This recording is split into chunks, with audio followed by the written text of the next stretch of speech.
Praise లార్డండి. మరి మనము శిలువ ధ్యానంలో ఉన్నాము 40 డేస్.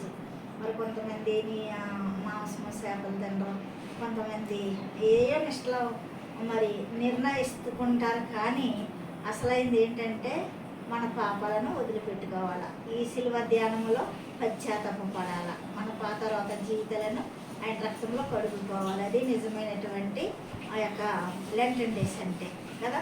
40 రోజులు అయిపోయినాక మళ్ళా పాత బ్రతికిలే సినిమాలకి వెళ్ళడం, తాగడం, తందనాలాడడం, ఇది మన క్రైస్తవుల్లో విశ్వాసుల్లో ఉన్నది. అది కదండి.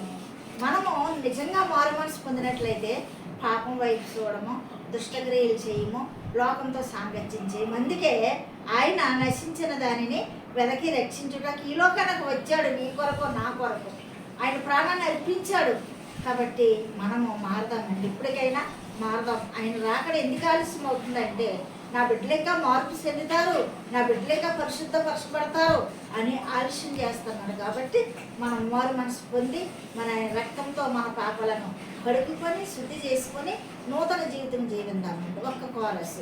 పొర్లి పొర్లి పారుచుంది కరుణా నది, కల్వారిలో యేసు స్వామి రుధిరమది, రుధిరమది, రుధిరమది, రుధిరమది, రుధిరమది.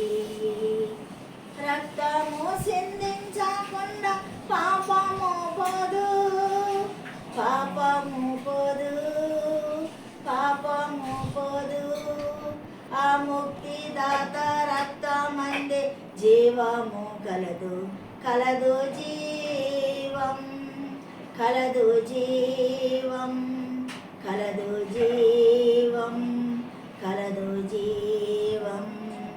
పొర్లి పొర్లి పారుచుంది కరుణా నది, కల్వారిలో యేసు స్వామి రుధిరమది.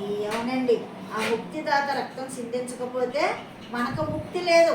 కాబట్టి ఆయన రక్తం నీ కొరకు, నా కొరకు సిందించాడు. కాబట్టి మనము ఆయన రక్తంలో కడుగుకొని పాప పశ్చాత్తాపం పొంది మనము నూతన బ్రతుకులో బ్రతుకుదామండి. అప్పుడే దేవుని రాజ్యానికి వారసులం. ఈ పరిశుద్ధ వాక్యం దేవుడు దీవించుగాక. సబ్స్క్రైబ్ చేయండి, లైక్ కొట్టండి. అన్న మినిస్టర్ గురించి మీరందరూ ప్రార్థించండి. ఆమేన్.